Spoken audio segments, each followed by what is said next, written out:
The thing about New Orleans right now that I see is that this is a time for change. I'm working with lots of different groups because I've been involved with multidisciplinary activities. When I leave here tonight, I pulled together a group of all the photographers in town, and we're working towards creating a nonprofit organization, an international photography expo, Thanksgiving weekend, dealing with the archival issues of what do you do if you're a photographer. You know, a lot of photographers lost everything. Their negatives, their prints were washed away. How can we funnel money from the outside if there's no infrastructure? And I think this is a time, you know, where anyone in this audience, you know, if you have an idea and a passion, you can start something in this town because the brick walls and the rules and regulations are no longer here. And as long as you're willing to sort of take your idea, get other people to work with you, and you know, pursue it, a lot of really great things can happen here.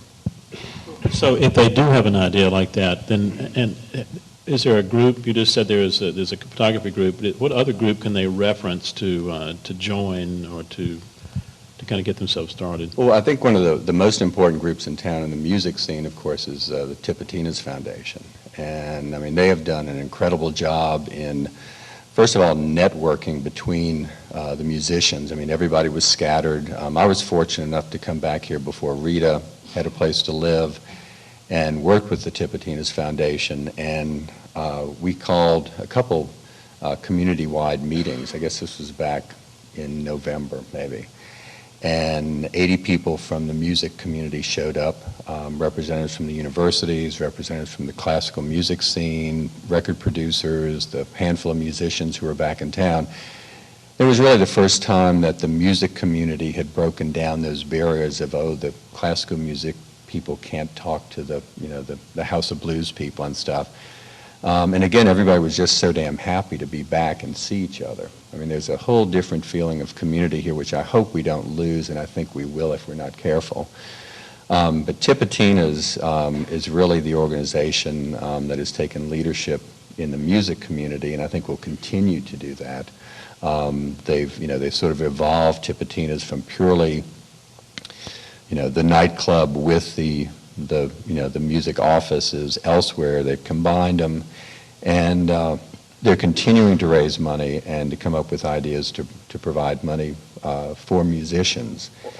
Also in town, you have the Musicians Clinic, which was founded basically to provide inexpensive health care to musicians who obviously don't have health insurance. Most people in the arts don't.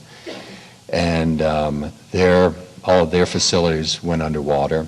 They evacuated to Lafayette, and they're back with a vengeance, actually taking on a few things that are different from their mission. They are getting the Musicians Clinic up and running here. They've got one now in Lafayette, and they're opening up one, a sister clinic in Austin, Texas. But oddly enough, because of some of the principles, they've been able to raise money, and the Musicians Clinic has been giving every musician in town who asked $100 to perform.